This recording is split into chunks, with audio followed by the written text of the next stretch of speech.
What if I told you that one of the most powerful sentences ever spoken was NT shouted in a courtroom, or etched in a law book whispered by a poor carpenter over 2,000 years ago?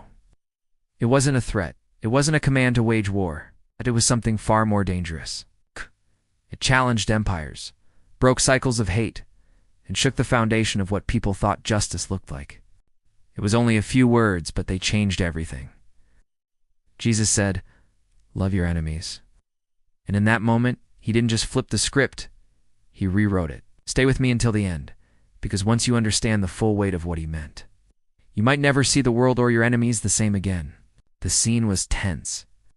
Crowds had gathered around Jesus, hanging on every word. Some followed out of hope.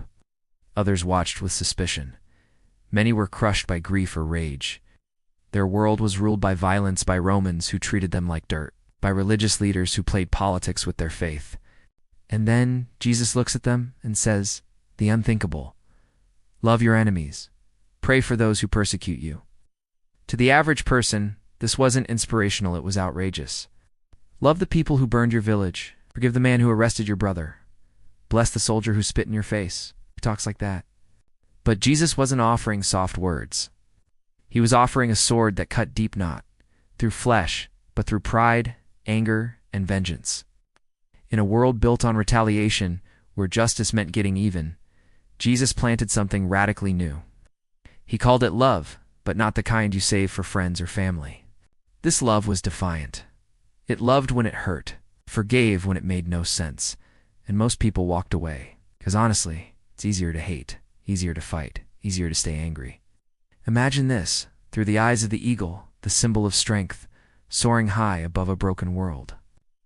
One day, he spots a wounded dove struggling on the ground below. This dove, years ago, had mocked the eagle, pecked at him, even tried to drive him from the skies. And now, it's weak, it's vulnerable, an easy target.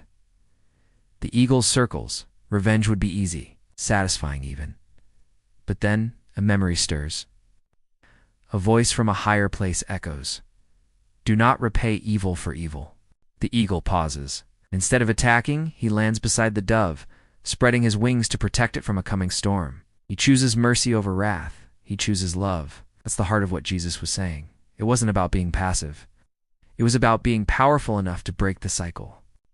To look hatred in the face and respond with something stronger, he lived it too. When they mocked him, he stayed silent. When they nailed him to wood, he prayed for them. Not after the resurrection, during the crucifixion. Father, forgive them, he said, for they know not what they do. That's not weakness. That's power the world still doesn't fully understand. So the next time someone wrongs you, the next time you're tempted to strike back, remember the eagle. Remember the man who said loving your enemies wasn't just a good idea, it was the only way forward? And maybe, just maybe, you'll find the strength to rise above.